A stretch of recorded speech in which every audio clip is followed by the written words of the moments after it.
ప్రకృతి నిన్ను చంపదు.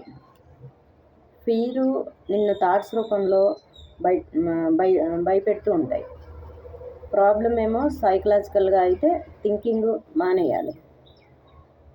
నిన్ను ప్రకృతి బతికించడానికే ప్రయత్నం చేస్తుంది. నీ మైండ్లో ఉన్న ఆలోచనలు నిన్ను ఎప్పుడు భయాందోళనకు గురి చేస్తూనే ఉంటాయి. ఎగ్జిస్టెన్స్లో లైఫ్ ఉంటుంది, అది చూసుకుంటుంది. థింకింగ్ మానే.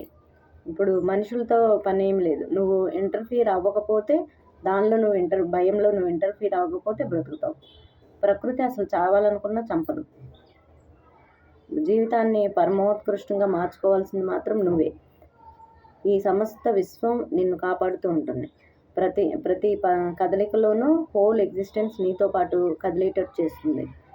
అది మర్చిపోవద్దు. నువ్వు ఎంత బలంగా కొట్టినా లేచి నిలబడుతుంది. ధర్మాస్ బౌద్ధ ధర్మ బొమ్మ. ఇప్పుడు భయపడుతూ బతకూడదు. ఎలాగో నువ్వు పోతావు కాబట్టి ఆ భయం తీసివేసి ధైర్యంగా బతకటం నేర్చుకో. ఇప్పుడు ఎవరో ఏదో ఒకటి నిన్ను అంటున్నారని బాధపడద్దు. ప్రతి మనిషిలో ఏదో ఒక లోపం ఉంటుంది. లోపం లేని మనిషి అంటూ ఈ ప్రపంచంలో లేడు. అందరూ అంటున్నప్పటికీ నీ చుట్టుపక్కల అందరూ నీ గురించి అంటున్నా మరి ఒంటరిగా ఉన్నప్పుడు అదే విషయం పదే నిన్ను అనుకుంటూ ఉన్నావు. అది తప్పు.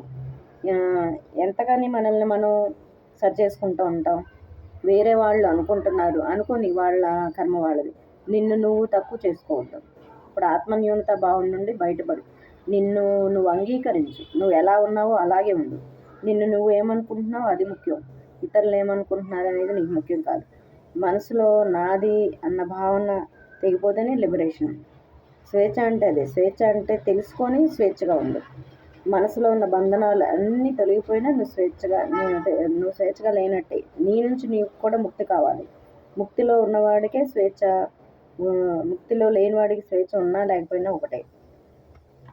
థాట్ అంటే అంతే. థాట్ను ఎవ్వరూ బంధించట్లేదు, నీకు నువ్వే ఎవరు అని తెలిసినప్పుడు అది నిజమైన స్వేచ్ఛ. నీవు రిపీటెడ్గా నీ గురించి నువ్వు అనుకున్న థాట్సే నీకు నువ్వే ఆపుకోవాలి.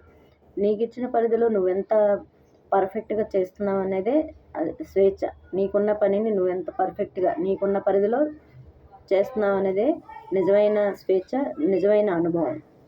నీ మనసులో నా అనుకున్నవి అన్నీ డిజపేర్ అయినా మనసులో చింత లేదు, పరచింతన లేదు, భేదభావం లేదు. ఇవన్నీ తీసేసావా అప్పుడు నీకే బౌండరీ లేదు. స్వేచ్ఛగా ఉన్నావని అర్థం. నీ మనసు స్వచ్ఛంగా ఉందని అర్థం. నువ్వు ఇతరుల గురించి పరచింతన చేయట్లేదని అర్థం. ఇతరుల